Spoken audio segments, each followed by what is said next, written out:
سلام به همه اگزوگیمرهای عزیز. امروز میخوام براتون یک کیبورد خیلی خاص و جالب رو معرفی بکنم از برند بسیار خوشنام و با تجربه ایفورتک، بلادی B314. چرا ما فکر میکنیم که B314 یک کیبورد گیمینگ خیلی خاصه؟ به زودی متوجه خواهید شد. یه تکنولوژی هست به نام LK لایت استرایک که مبتکرش خود کمپانی ایفورتک بوده. تکنولوژی به خصوصی که جوایز قابل توجهی برده و زمانی که معرفی شد بسیار مورد توجه قرار گرفت. ابتکار این تکنولوژی در واقع در ترکیب کردن مکانیزم اپتیکال و مکانیکال هست. به این معنی که زمانی که با کیبورد کار میکنید در عین حال که حس استفاده از یک کیبورد مکانیکال رو دارید، سرعت بسیار بسیار بالایی خواهید داشت. کمتر از 1 میلیونم ثانیه.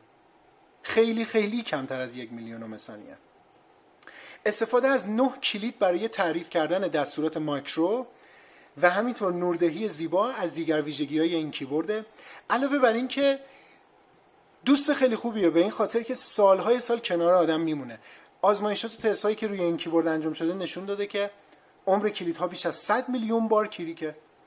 در نتیجه عمرش بسیار طولانیه. در برابر آب، رطوبت، گرد و غبار بسیار مقاومه و سالها همراه شما میمونه.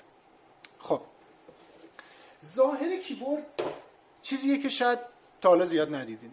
طراحی خیلی متفاوتی داره، خیلی خاص و زیبا و در عین حال کاملا ارگونومیک و راحت. تکیهگاه مچ دست خیلی خیلی خوب، میتونه از فشار و خستگی دست جلوگیری بکنه. کلیدهای مخصوص WASD که برای PC گیمرها حتما آشناست و میدونن که چقدر مهمه، با روکش به خصوصی طراحی شده و در واقع از تکنولوژی LK استفاده میکنه و عمر خیلی بالایی داره، به این خاطر که پیسی بازا خیلی ازش استفاده میکنن.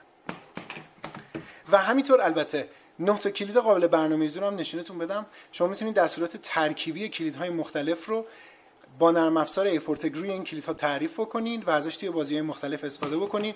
توضیح فنیش یه خورده وقتگیره و همین خاطر زیاد واردش نمیشیم.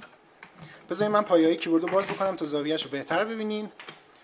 و برای اینکه بشه زیبایی کیبورد رو کاملا دید و ازش لذت برد، باید حتما روشنش بکنیم.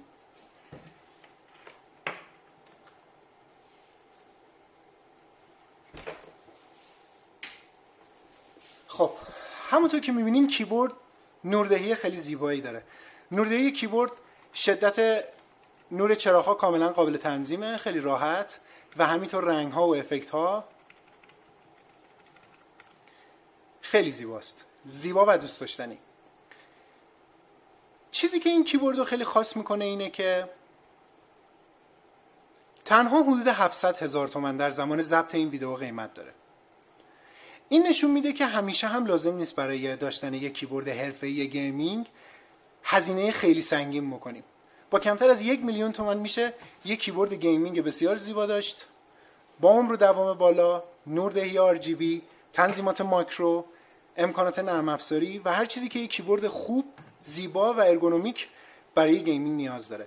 این کیبورد در سراسر کشور به همه دوستان و عزیزانمون ارسال میشه توسط فروشگاه اگزوگیم با گارانتی معتبر نوترونیک و برای دوستانی که نمیخوان زیاد هزینه بکنن یک انتخاب خیلی خیلی خوبه. پیشنهاد میکنم که حتما بهش فکر کنین و اگر نمیخواین زیاد هزینه بکنین یک انتخاب خیلی خوب خواهید داشت. ایفورتک بلادی B314.